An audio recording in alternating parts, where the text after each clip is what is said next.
Channel से। उम्मीद करता हूं कि आप सब अच्छे होंगे। तो दोस्तों, आज का अपना टॉपिक है फिबोनाची रिट्रेसमेंट। ये एक ऐसा टूल है जो बहुत मायने रखता है इस मार्केट में। इस टूल के अप्लाई करके बहुत सारे लोग बहुत अच्छा प्रॉफिट कमा लेते हैं और मार्केट को जज भी कर लेते हैं। तो क्या है ये फिबोनाची टूल? दोस्तों, ये है लियोनार्डो बिगेलो पिसानो। इन्होंने कई सालों पहले एक फिबोनाची सीरीज की खोज की थी और ऐसे आप मान सकते हैं कि यही है वो इंसान जिसने इसको आज अपने मार्केट तक लाया है। तो लियोनार्डो बिगेलो पिसानो ने फिबोनाची सीरीज की खोज की और फिबोनाची सीरीज की खोज होने के बाद उसको मार्केट में फिबोनाची रिट्रेसमेंट में यूज किया गया। तो शुरुआत दोस्तों इन्हीं से हुई है। तो हमारा काम बनता है कि पहले इनको हम याद कर ले और फिर आगे बढ़ें। तो दोस्तों, हमारा टॉपिक है फिबोनाची रिट्रेसमेंट। अब हम देखेंगे कि फिबोनाची रिट्रेसमेंट क्या होता है, इसको यूज कैसे करते हैं और इससे हमें क्या फायदे मिलते हैं। तो चलते हैं। अब फिबोनाची रिट्रेसमेंट में एक रिट्रेसमेंट वर्ड है। फिबोनाची सीरीज को किसने खोजा, कितने सालों पहले खोजा, ये हमने देख लिया। उसका हमें क्या इंपॉर्टेंस मिल रहा है वो भी हमने डिस्कस कर लिया। तो रिट्रेसमेंट क्या होता है, ये बिगिनर्स के लिए बताना चाहूँगा कि वो छोटी छोटी वर्ड्स में कहीं अटक जाते हैं और समझ नहीं पाते। तो रिट्रेसमेंट ये चीज़ होती है, मार्केट का ये लो था, मार्केट ने यहाँ तक हाई लगाया, ये किसी स्टॉक ने लगाया, किसी इंडेक्स ने लगाया, आप समझ लीजिए। तो ये स्विंग लो था, ये स्विंग हाई है। मार्केट कभी भी स्ट्रेट अवे नहीं बढ़ता है, ये चीज़ को पहले आप समझ लो। जब आप ये इस चीज़ को एक्सेप्ट कर लेंगे तभी इस मार्केट में आप टिक पाएंगे। मार्केट इसी तरह बढ़ता है। मार्केट ने स्विंग लो लिया, मार्केट का स्विंग हाई बना और बाद में एक रिट्रेसमेंट आया। तो ये स्विंग हाई से लेके मार्केट कहाँ तक नीचे आया, इसे रिट्रेसमेंट कहा जाता है। आप अगर देख लो, ये स्विंग लो है, यहाँ पे आप प्राइस 100 रुपये मान लो, फिर प्राइस समझ लो 98 पे आई, एग्जांपल के तौर पे बता रहा हूँ। फिर मार्केट ने फिर से एक हाई बनाया, फिर मार्केट रिट्रेस हुआ, फिर मार्केट ने एक हाई बनाया। ऐसे रिट्रेसमेंट हायर हाइज और लोअर लोज बनते हैं मार्केट में और मार्केट फिर जाके अपना कोई टारगेट या मकाम अचीव करता है। तो 98 से समझ लो ये 200 की प्राइस है एग्जांपल के तौर पे। तो 98 से लेके 200 तक जाने तक इसने 1, 2, 3, 4 रिट्रेसमेंट लिए। अभी रिट्रेसमेंट का इंपॉर्टेंस क्या है? 4 रिट्रेसमेंट तो आए। तो किसी को ये स्टॉक खरीदना था तो यहाँ पे वो चूक गया खरीदने में, तो कैसे खरीदेगा? वो अगली रिट्रेसमेंट पे खरीदने की उसको कोशिश करेगा। अभी रिट्रेसमेंट कैलकुलेट होती कैसे है? रिट्रेसमेंट कैलकुलेट होती है फिबोनाची रिट्रेसमेंट टूल से। तो ये आप समझ के रिट्रेसमेंट मूव कैसा होता है और रिट्रेसमेंट कैलकुलेट करके हमको अगले टारगेट्स, अगले सपोर्ट्स और अगले रेजिस्टेंस को जज करना आता है। इसीलिए बहुत इम्पोर्टेंट टूल है दोस्तों, इसे ध्यान से देखिए।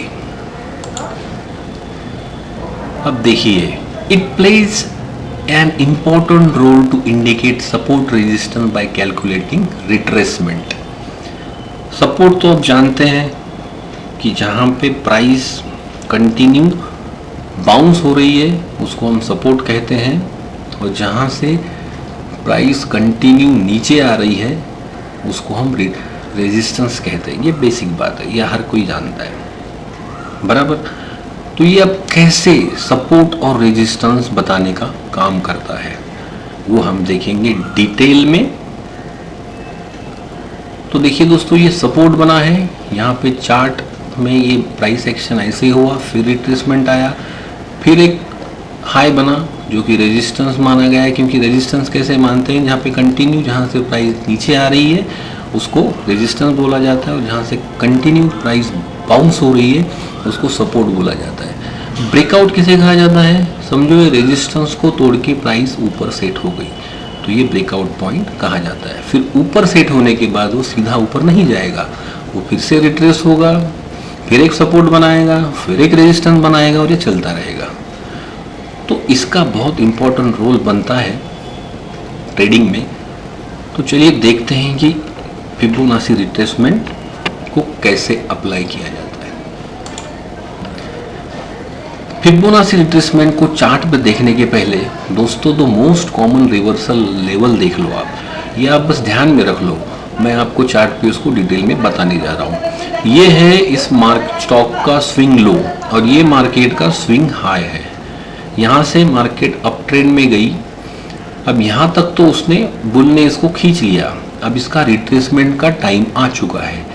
तो रिट्रेसमेंट लेवल इसको 0% मानो, इसको 100% मानो, कितना रिट्रेसमेंट लेवल होता है?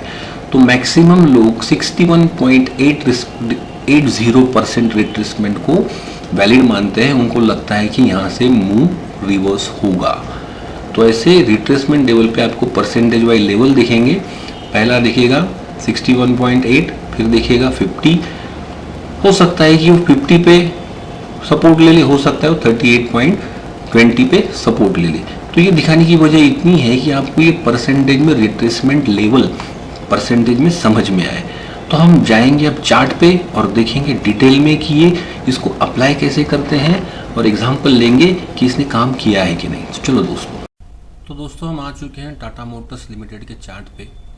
अब मैं आपको यहाँ पे कैसे फिबोनाची रिट्रेसमेंट अप्लाई करना है वो सिखाऊंगा। सबसे पहले तो आपको इस लेफ़्ट साइड में ये दिख रहा है, इस टूल पे जाना है। यहाँ पे आपको फिब रिट्रेसमेंट नाम से एक ऑप्शन मिल जाएगा, इसको आप क्लिक कीजिए और यहाँ पे आपको इसका एक हाई देखना है और लो देखना है। प्रीवियस भी देख सकते हैं और प्रेजेंटली भी इसको जो रिसेंटली हाई लो बना है उसको भी लगा के देख सकते हैं। तो मैं आपको प्रीवियसली लो के पास अप्लाई करने की कोशिश करूँगा ताकि आप देख सके कि ये मंथली चार्ट पे कितना अच्छा वर्क कर रहा है। तो ये था दोस्तों इसका ध्यान से देखिए, मैं आपको इसका प्रीवियस स्विंग लो और स्विंग हाई को कवर करने की कोशिश कर रहा हूं। ये था इसका स्विंग लो 269, ये मंथली चार्ट है, और ये है इसका स्विंग हाई। तो इससे आप क्या जज कर रहे हैं? यहाँ पे कंसोलिडेशन फेज था, 1 2 3 4 5 6 महीनों का कंसोलिडेशन फेज था। ये रेंज में घूम रहा था 267 टू 332। इसके बाद इसने 330 लेवल को ब्रेक करके ऊपर आया और इसने एक बड़ी बुल रैली बनाई। इस महीने वो 333 से लेके 523 तक जंप कर गया। अब कोई भी स्टॉक अगर इतना एक महीने में जंप करता है तो वहाँ पे रिट्रेसमेंट आएगा। तो अगली ही कैंडल रेड बनी और वो रिट्रेस होने के लिए शुरू हो गया। तो देखिए अभी कहाँ तक रिट्रेस हुआ है ये आपको फिबोनाची लेवल रिट्रेसमेंट लेवल आराम से बता देंगे। पहली लेवल 479, पहली पॉसिबिलिटी, यहाँ पे रिट्रेसमेंट लेके रिवर्स हो सकता है, नहीं तो 434 को रिट्रेसमेंट लेवल लेके रिवर्स हो जाएगा, या 403 को रिट्रेसमेंट लेवल लेके रिवर्स हो जाएगा, या तो 371 को लेके रिवर्स हो जाएगा। ये 371 लेवल के बाद सपोर्ट ले चुका है और इसने वहाँ से फिर एक रैली की जो कि 494 तक थी और वहाँ से वो फेल हो चुका अगली लेवल को तोड़ने में। तो फिर वो 371 लेवल पे आया जो कि उसका प्रीवियस सपोर्ट था, रिट्रेसमेंट लेवल भी था। वहाँ से उसने फिर एक रैली बनाई और देखिए दोस्तों, इसने उसके बाद उसका जो हाई था स्विंग हाई उसको तोड़ के ऊपर निकला और यहाँ पे ये प्रिडिक्शन दे रहा है कि इसका अगला लेवल 700 हो सकता है। प्रेडिक्शन तो मार्केट में कुछ नहीं होगा, लेकिन ये टूल आपको बताएगा कि इसका अगला लेवल 700 तक हो सकता है। अब फिर एक रैली हुई है, हो सकता है ये 700 के पहले रिवर्स हो जाए और रिट्रेस हो जाए और नया सपोर्ट ढूंढे, या तो फिर ये रैली कंटिन्यू होकर डायरेक्टली 700 तक जाए। ये कोई प्रेडिक्ट नहीं कर सकता, लेकिन आपको ये एटलीस्ट लेवल बता रहा है कि इसने मंथली चार्ट पे कितने अच्छे से आपको बताया है कि टाटा मोटर्स का 371 ये सपोर्ट लेवल है और बहुत ही स्ट्रॉन्ग है। जब कभी भी स्टॉक आपको इस लेवल पे मिले तो आपका नसीब मानिए, क्योंकि ये फिर से ये लेवल तक आना थोड़ा मुश्किल लग रहा है, लेकिन आ गया किस्मत से तो ये आपका नसीब। आपको यहाँ पे उसको तुरंत बाय कर लेना चाहिए, क्योंकि ये कंटिन्यूअस सपोर्ट लेवल दिख रहा है, वो भी मंथली चार्ट पे। जितना ये चार्ट आप बड़े फ्रेम पे देखेंगे उतना ये अच्छा वर्क करेगा। ये इंट्राडे में भी वर्क करता है, मैं आपको वो भी बताऊंगा। अब चलिए 5 मिनट की चार्ट पे।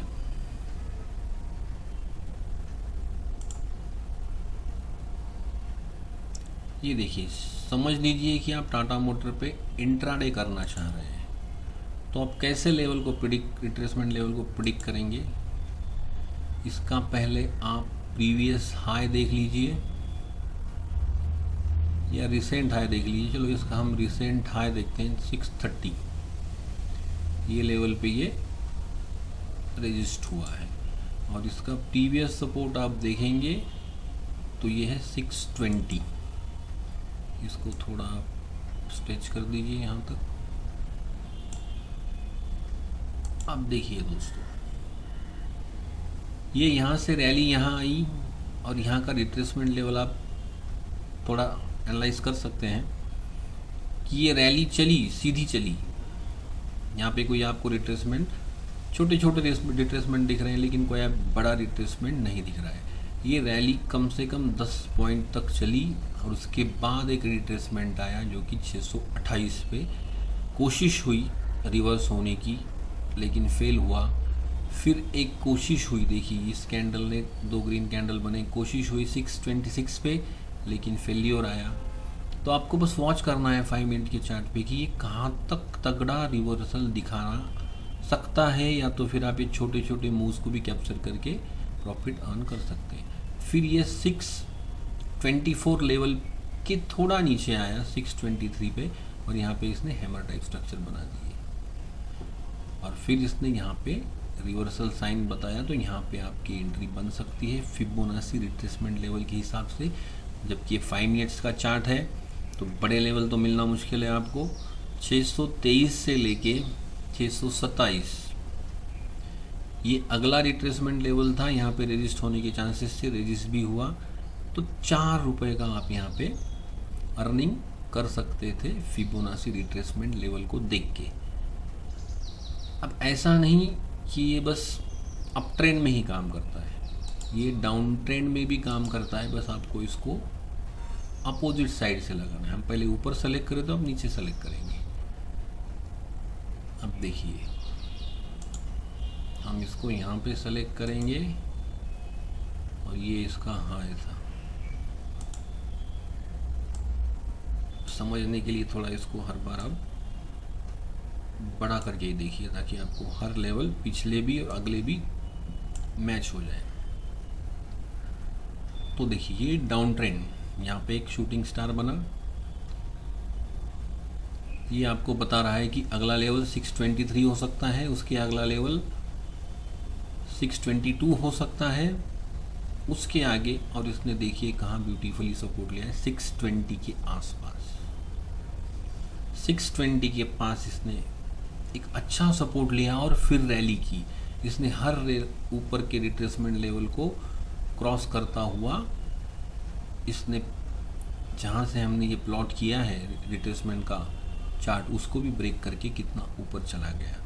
तो ये आपको बोल सकता है कि भाई ये 626 पे तो ये रेजिस्ट हो गया है, इसका अगला रिट्रेसमेंट लेवल की पॉसिबिलिटीज़ यहाँ पे वो बता रहा है। आपको वॉच करना है कि कहाँ पे कोई चार्ट पैटर्न में रिवर्सल का साइन दिख रहा है। जैसे यहाँ पे देखो ये लेवल पे इसका एक कैंडल पूरी स्ट्रेच होके एक बड़ी कैंडल बनी, तो ये पूरा रिवर्सल साइन था। 620 पे आप एंट्री करके 630 तक का प्रॉफिट अर्न कर सकते थे, सिर्फ इस रिट्रेसमेंट मूव को ऑब्जर्व करते। अगर ये आपके पास नहीं है चार्ट पे और आप बस कैंडल को देख के करना चाहते हो, तो आपको अगला रेजिस्टेंस लेवल, सपोर्ट लेवल किसी टूल के सहारे नहीं देखने आएगा। ये फिबोनाची रिट्रेसमेंट ही बताएगा, और वो कहाँ तक रिट्रेस होके फिर सपोर्ट लेगा ये भी फिबोनाची बताएगा। बहुत सारे लोग इस टूल को यूज़ करते हैं लाइव मार्केट में, लॉन्ग टर्म वाले बड़े बड़े चार्ट पे लगा के इसको प्रिडिक्ट करने की कोशिश करते हैं कि चार्ट कहाँ तक जाएगा, इसका अगला टारगेट क्या हो सकता है, या तो फिर इसका रिट्रेसमेंट लेवल फाइंड करने की कोशिश करते हैं। जैसे कि मैंने पिछले पिक्चर में बताया कि मैक्सिमम लोग 61.8 को मानते हैं कि एक अच्छा रिवर्सल हो सकता है, लेकिन वो कहाँ पे रिवर्स हो रहा है, सपोर्ट ले रहा है, इसके लेवल्स आपको फिबोनाची रिट्रेसमेंट देता रहेगा। आपको बस वॉच करना है और एक अच्छी रैली का इंतज़ार करना है सपोर्ट के बाद। अगले रेजिस्टेंस तो आपको ये लेवल फिबोनाची बताता ही रहेगा। तो दोस्तों यही था फिबोनाची रिट्रेसमेंट के बारे में। अपने चार्ट पे डेली इसको अप्लाई कीजिए और इसका इम्पोर्टेंस जान के इसका इम्पोर्टेंस के हिसाब से इसका यूज़ भी कर लीजिए। तो दोस्तों आपको मेरी वीडियो पसंद आ रही है तो आपके दोस्तों में शेयर कीजिए, उनको शेयर और सब्सक्राइब करने के लिए कहिए, ताकि मैं अच्छे और वीडियो लाता रहूं और आपके सामने पेश करता रहूं। तो दोस्तों मिलते हैं अगले वीडियो में, तब तक के लिए बाय।